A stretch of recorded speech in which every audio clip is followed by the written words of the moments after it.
بسم الله الرحمن الرحيم. أعوذ بالله من الشيطان الرجيم. بسم الله الرحمن الرحيم. لا يكلف الله نفسا إلا وسعها. الآية. صدق الله مولانا العظيم. ډېر محترم د ننګرهار ولایت جناب معاون صاحب، د مرکز څخه راغلی پلاوی جناب افغان صاحب، د وزارت مهاجرینو مشاور صاحب وقاص صاحب، او د اضطراري کمیټې محترمو اعضاو، د داخلي بې ځایه شوو کورنیو نمایندګانو، د رسنیو محترمو استازو، السلام علیکم ورحمة الله وبرکاته.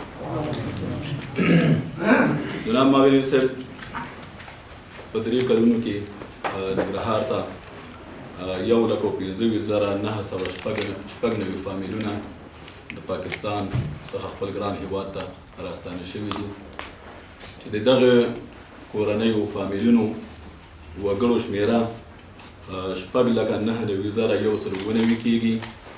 البته دغه کورنیو ټولو سره مرسته شوې ده. موږ په ډېر جرأت باندې ویلی شو چې دا وګړي ځکه حسابو چې موږ کومک د وګړو په حساب باندې دی، د راستنېدونکو سره کومک د وګړو په حساب دی. هر وګړي ته د 10,400 ډالرو امریکایي ډالرو نه تر 10,200 پورې رسیدګي مو کړې ده. هېڅ نوه فامیل داسې نشته دی چې هغې سره مرستې صورت نه وي نیولی، خو البته دغه کورنۍ چې راغلي دي په دې کې 99% دا په ننګرهار کې نشته. کومه سروې چې دا په 2 قسمونو باندې دي، یو ډاکومنټ یو ان ډاکومنټ، یو راجستر دی یو غیر راجستر دی. دې دپاره جناب معاون صاحب آنلاین ډیټابیس په 2 سیستمونو کې موجود دی. راجسترو سره د یونیسیار په مالي مرسته کېږي او غیر راجسترو سره د آیوم په مالي مرسته په صفر مختلف مرسته کېږي. کله چې کوم مؤسسات مرستې کوي د ډي ټي ایم په حساب باندې چې په نړۍ کې ډي ټي ایم سیستم د آیوم سره دی، دوی سره چې مرسته کېږي د آنلاین ډیټابیس سره آیوم او د ریاست مهاجرین کراس چک کېږي او مرسته ورسره صورت نیسي. موږ ډېر په جرأت باندې ویلی شو چې د 3 کلونو کې هېڅ فامیل داسې پاتې نه دی چې هغې سره مرسته نه وي شي. په سږني کال کې مو د همکارو مؤسساتو په همکارۍ د ډي ټي ایم سیستم په اساس 1,040 د راستنېدونکو لپاره شلټرې جوړې کړي دي، چې د هر شلټر قیمت 3,200 امریکایي ډالر دی. البته دغه قیمت ورته نغد نه ورکول کېږي، دوی سرپناه جوړوي او د سرپناه په مقابل کې پیسې په 3 قسطونو ورته توزیع کېږي. د همدغې داخلي د راستنېدونکو لپاره مو 2,620 تنو ته کاري زمینه برابره کړې ده او د معرف په حساب مو ورته دا برابر کړی چې معرف ته معرفي کړي دي او دوی د تعلیم نه هم برخوردار. همدغې مخکې چې مې یادونه کړه راستنېدونکو دپاره مو پروژې شروع کړي دي چې فعلا دپاره زمونږ پروژې اوس په ښاري چاپېریال کې نه دي، البته په ولسوالیو ته غځېدلي دي، لکه عملا کوټ، بټي-کوټ، رودات، غنیخیل، کاما، دلینور، خیوا په ټولو ولسوالیو کې سیستمونه روان دي تر څو په دوی د پایپ سکیم سیستم، د شلټر سیستم، نغدي کیش دا وته ورکول شي. الحمدلله په 21 ولسوالیو کې مو د 5 ورځ باندې مکتوبونه امضا کړي دي چې 21 ولسوالیو کې به سروېګانې شروع کېږي، خو البته دغه سروې به د ډي ټي ایم په حساب باندې وي.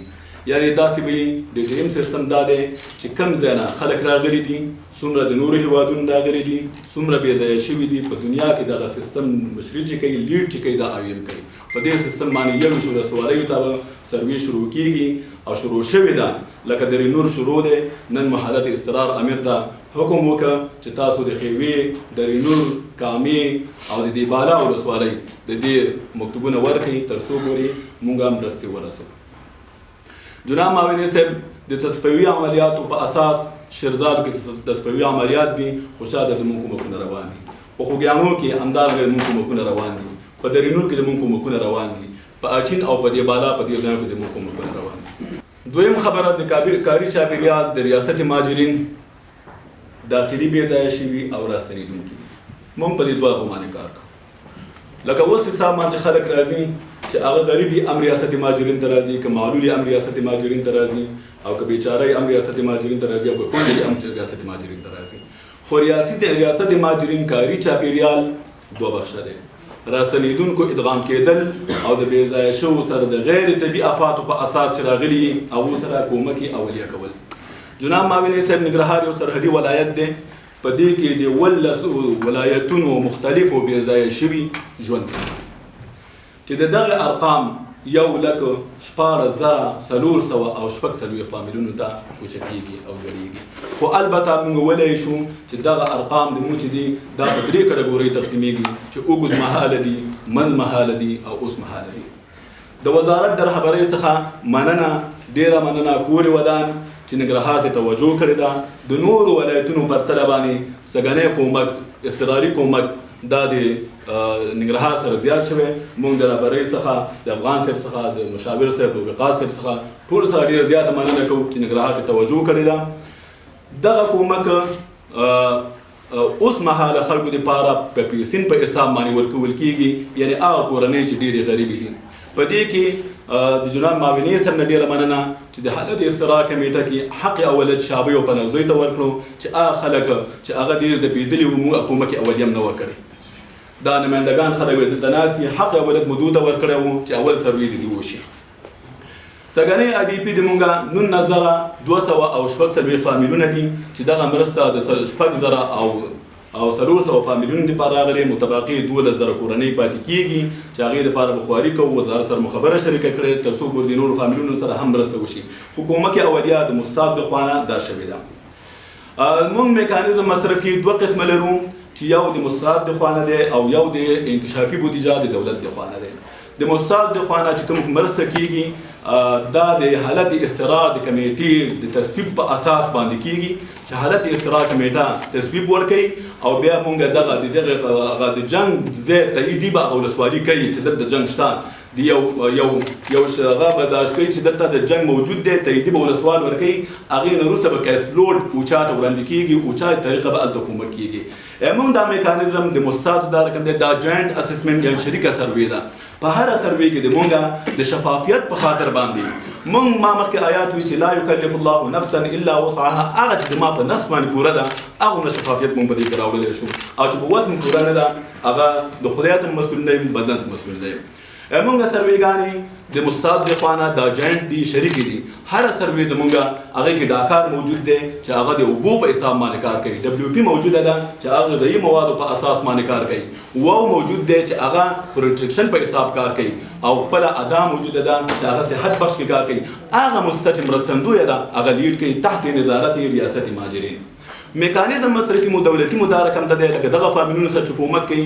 حالات استقرار کمیټه چې په دې کې 19 ادارې شاملې دي او په دې ولایتي شورا، مدني فعالان، علما ټول پکې شامل دي. دغه ډیټابیس سیستم په ریاست مهاجرین کې موجود دی. د دغه ډیټابیس په اساس باندې دغه کورنۍ کتل کېږي. نو دا به طبعا مشکلات به وي چې 19,000 کورنۍ نه موږ 6,000 کورنۍ راوباسو، طبعا مشکلات به لري. نو دا 6,000 نفرو سره به انشاءالله 6,400 نفرو سره به کومک کېږي. خو دغه چې کړې ده سروې چې کړې ده حالت استقرار کمیټې کړې ده چې موږ عضویت سکرټریټ په غاړه لرو. جناب معاونه صاحب دغه کمیټې مشري په غاړه باندې لري. نو نن به انشاءالله توضیح شروع کېږي. یو معلومات موقع په استفادې سره 215 نفرو ډیپورټ ترکیه نه چې راغلي دي، ډیپورټیان چې هغه هغه شوي دي د دغې پروژې په ټول افغانستان کې لیډ یا مشري او یم کوي. 215 نفرو سره مو د 1300 یورو نه تر 813 یورو پورې کومک کړی دی. 80 نفر پاتې دي، دوی سره کومک صورت نیسي. دغه بودیجه چې د مرکز څخه راغلې انکشافي بودیجه او د حالت استقرار کمیټې سروې کړې ده. 19,240 فامیلونو څخه 6,400 فامیلونه راایستلي دي. 6 میلیونه بودیجه ده چې دغه به 6,400 فامیلونو ته ورکول کېږي. هر فامیل ته به 12,000 افغانۍ ورکول کېږي. البته دغه پیسې فزیکي شکل باندې نه دي، دا به د کمیټې د خوا نه چک ورکول کېږي او بیا به دا خلک ځي، دا فامیل به خپله ځي او د بانک د کابل بانک نه به د افغانستان بانک نه به دا پیسې په خپل نام اخلي. نحمده ونصلي على رسوله الكريم. اما بعد فاعوذ بالله من الشیطان الرجیم. بسم الله الرحمن الرحیم. ډېر دروند او قدرمن د کابل څخه راغلی هیات چې په راس کې افغان صاحب ده، وقار صاحب ده، او د کډوالو چارو محترم رئیس صاحب، صافی صاحب، د رسنیو استازو، قدرمنو ولسي مشرانو، خویندو ورونو، السلام علیکم ورحمت الله وبرکاته. زه د ولایتي ادارې په استازیتوب دغه قدرمن پلاوي ته ستړي مشه او ښه راغلاست وایم، چون دوی هم د همدې ننګرهار دي، میلمانه ورته نه وایي، دا یې خپل وطن ده. دوی زموږ سره همیشه په ننګرهار کې د ستونزو په حل کې، په کومکونو کې په وخت و زمان باندې مرستې کړي دي. د دوی نه مننه او قدردانۍ کوم. راځو ننګرهار ولایت 11 داخلي بې ځایه شوي ولایتونه کوم چې د بیرون او داخل نه راځي، چون ننګرهار کې دغه د هوا دغه هم ښه ده، نسبت نور ولایتو ته ارزانین ده، نو اکثره راځي همدلته مشت کېږي، یعنې همدلته پاتې کېږي. یوازې ننګرهار نه دی، زون نه ده، 11 ولایتو مهاجرین دلته اوسېږي.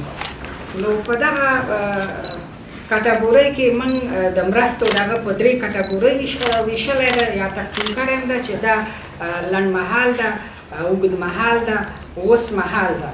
د اوس دپاره موږ 1,14,000 افغانۍ دغه د اوس مهال دپاره چې دا په 19,226 کورنیو باندې به موږ تقسیموو یا به یې ویشو.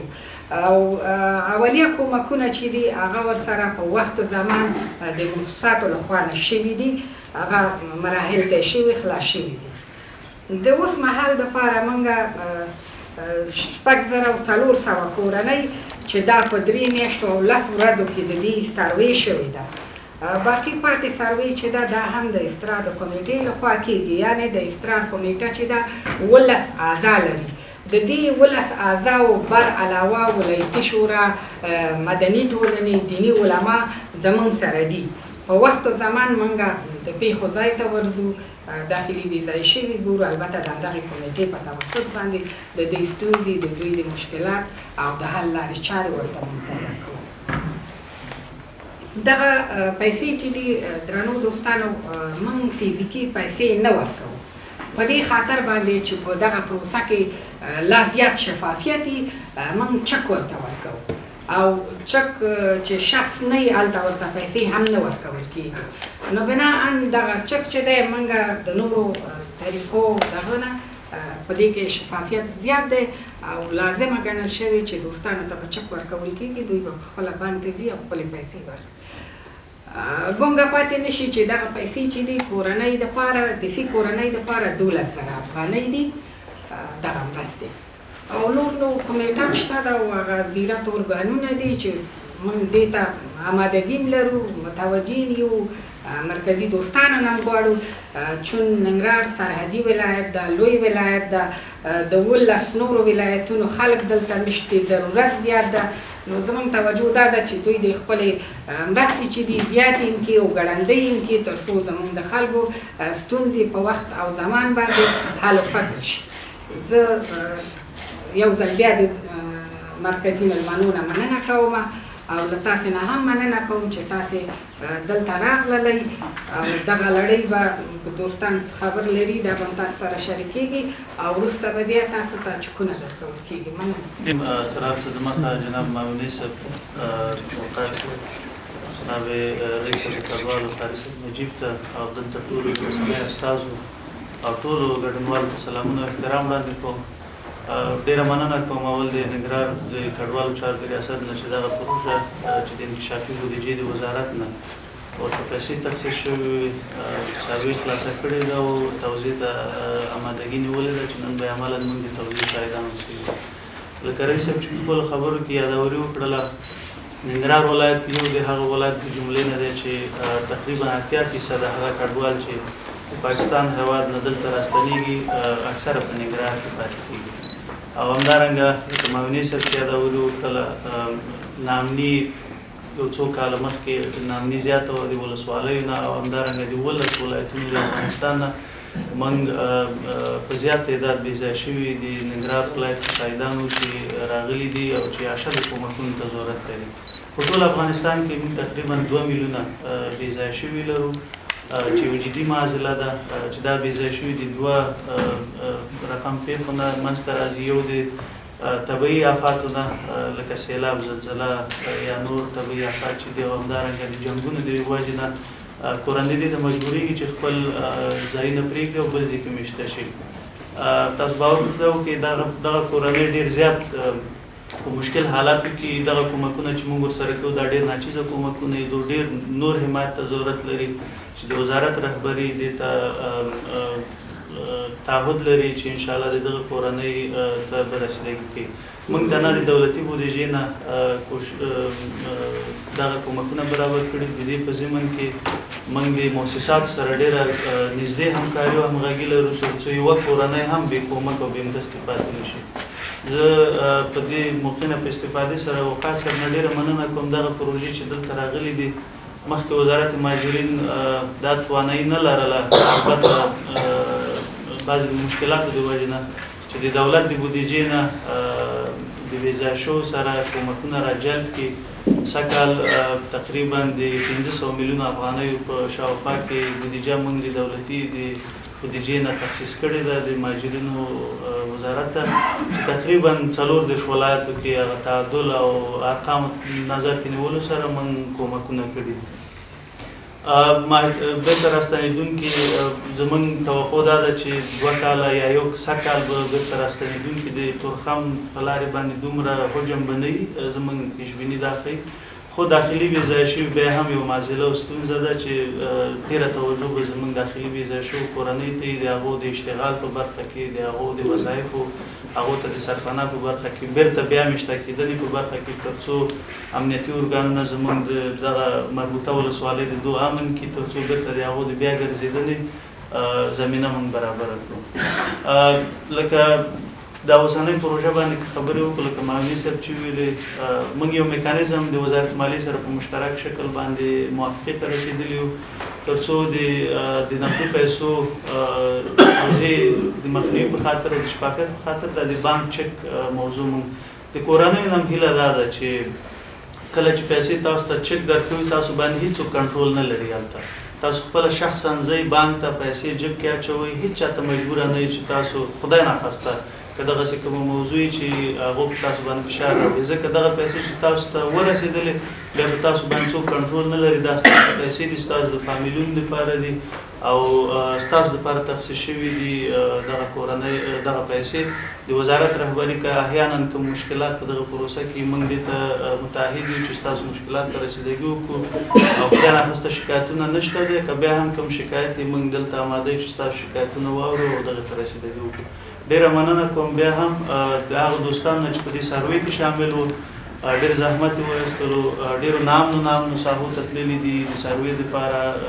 د ټولو اداراتو همکاران چې په دې دغه کې شامل وو ډېر زیات زحمت یې ایستلی ده، مننه ترې کوو. او یو د ژمي کومکونه غواړم چې دلته یادوري وکړم. د ننګرهار ولایت دپاره موږ 2300 فامیله نور نظر کې نیولي دي چې فی فامیل 15000 افغانۍ کومک دی د ژمي کومکونو په نامه باندې. په ټول افغانستان کې د 103 میلیون د جملې نه تقریبا 40 میلیون شاوخوا کې افغانۍ موږ ننګرهار ولایت ته تخصیص کړي دي او نور ولایتونو ته هم چنان دغه متبادل پیسې موږ تخصیص کړي چې نږدې ورځو کې به د هغې شاهدان هم اوسېږو چې دغه پروژه به انشاءالله شروع کېږي. معلوم ماجد مانبر دی د پنځیو د شعبیو د پنځیو نمایندګۍ باندې تاسو سره دلته په مجلس کې ګډون لرم او د پنځیو نه موږ رابطې کور شوي وو په دولت آباد باندې او په مختلفو سیمو کې دا قوم ما پروت دا کوم شی چې موږ ته راکول کېږي محترمه دغه ابتدایي کومک دی موږ سره کېږي. موږ نورو مرستو ته البته د انسان تقاضا نه پوره کېږي خو اولیني کومکونه اولیا کومکونه چې انسان ژوند ورپورې تړلی دی هغې ته موږ ضرورت لرو. موږ د حیات نه هم غواړو، موږ د رئیس نه هم غواړو، موږ د معاون صاحب نه هم غواړو چې موږ سره ډېر چې څومره یې وسه کېږي. دا خلک مستحق دي، دا خلک غریب دي، دا خلک بې وزله دي، دوی سره کومکونه د قانون په برخه کې څه حق موږ لرو موږ سره وشي.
ټول د دفتر کې بیا وکړو